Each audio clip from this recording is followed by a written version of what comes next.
All right, let's dive right in. We're about to unpack one of the most powerful chapters in all of spiritual wisdom, Chapter 2 of the Bhagavad Gita.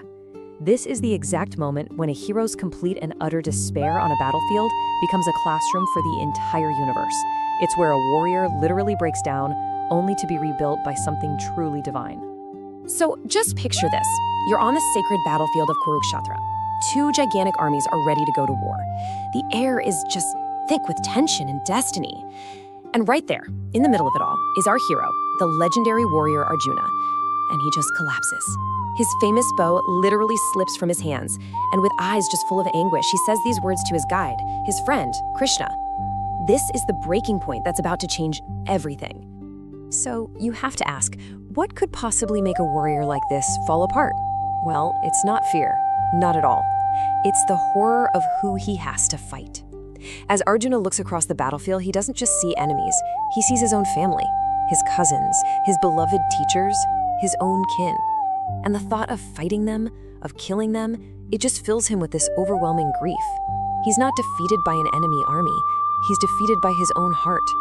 And in that heavy silence, Krishna finally speaks. But his first words, they're probably not what you'd expect. He doesn't offer a shoulder to cry on. No, it's a powerful jolt. It's fierce, but it's also deeply comforting. And it's designed to snap Arjuna out of his paralysis. This one sentence completely shatters Arjuna's entire worldview and kicks off the greatest dialogue the world has ever known. So now that Krishna has Arjuna's full attention, he doesn't start with battle strategy. Nope, he goes way, way deeper. He starts to pull back the curtain on the fundamental nature of reality itself, beginning with the secret that lies beyond what we all think of as life and death. So here's the very first, and maybe the most important lesson Krishna gives him. He makes this crystal clear distinction. The physical body, the thing we can see and touch, that's temporary. It's born, it grows old, it dies. Simple as that.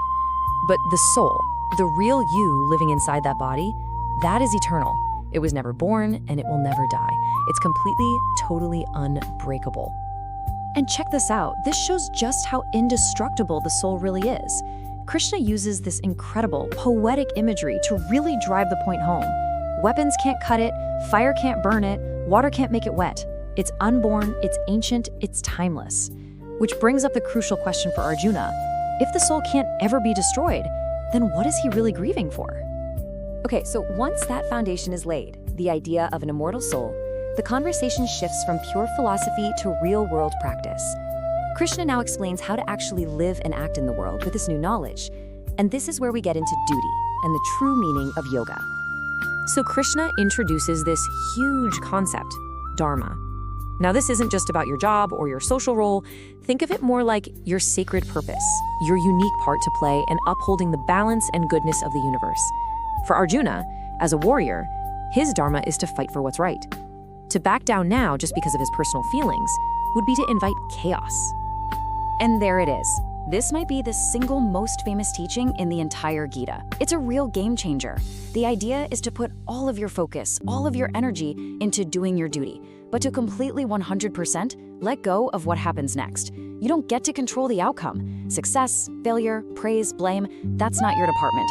Your only right is to the action itself. That's it. And this idea, this practice of acting without being attached to the fruit of your action, that is the secret of yoga. Now, when we hear the word yoga, we usually think of stretching and postures, right? But in this context, it's a state of mind. It's that perfect inner stillness, that unshakable balance you find when you're no longer being thrown around by your hopes and fears about the future. So how do you actually do this? Well, you can think of it as a pretty straightforward 3-step process. First, figure out what your righteous duty is, your dharma, and do it. Second, consciously surrender the outcome, just let it go.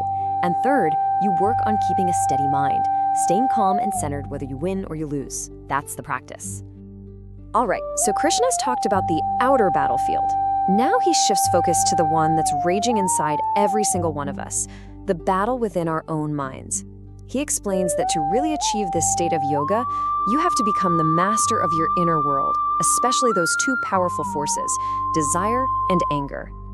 Krishna then lays out this dangerous chain reaction, like a series of dominoes falling. And it all starts, he says, when we let our desires run wild, when we become obsessed with getting what we want. Because what happens when you don't get what you so desperately want? Inevitably, the next domino to fall is anger. It's a natural but really dangerous consequence. And this anger, Krishna says, it's like a thick smoke that fills your mind. It completely clouds your judgment. It makes you forget everything you know to be true, your values, your sense of right and wrong, all of it. And from that loss of reason, well, the path only leads one way, down. Your intelligence is wrecked, and the soul, Krishna warns, falls into darkness. It's a really stark warning about what happens when the mind is left uncontrolled. So what we're left with is a very clear choice. Two paths. On one side, you've got the uncontrolled mind. It's chaotic, it's a slave to desire, and it leads to ruin. But on the other side, you have the mastered mind. Krishna uses this beautiful image to describe it. It's like a candle flame in a place with no wind, just burning perfectly steady. That person, he says, walks through the world in a state of absolute peace. So after this incredible flood of wisdom about the soul, about duty, about action, about the mind, we have to go back to Arjuna. What's the effect of all this on our hero, who was just a little while ago a broken man? The transformation is just total. The despair that had completely crippled him just begins to melt away. All that confusion is replaced by a newfound clarity. And his spirit, which had been pretty much snuffed out, reignites with a totally new kind of power. It's a strength that comes not from ego, but from deep, divine understanding.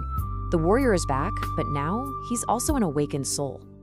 So, if we had to boil it all down, what are the absolute key takeaways from this incredible chapter? First, your true self, your soul, is eternal and indestructible. Second, doing your righteous duty, your dharma, is non-negotiable. Third, the real secret to freedom is acting without getting hung up on the results. And finally, true, lasting peace isn't found out there somewhere. It's found by mastering your own mind. And that really brings this amazing chapter to a close. But the final question it leaves us with is a deeply personal one. Because, let's be real, we all have our own battlefields, don't we? In our jobs, in our relationships, in our own heads. So the real question to think about is this. What is the battlefield in your life where this ancient wisdom could bring you a little more clarity, strength, and peace?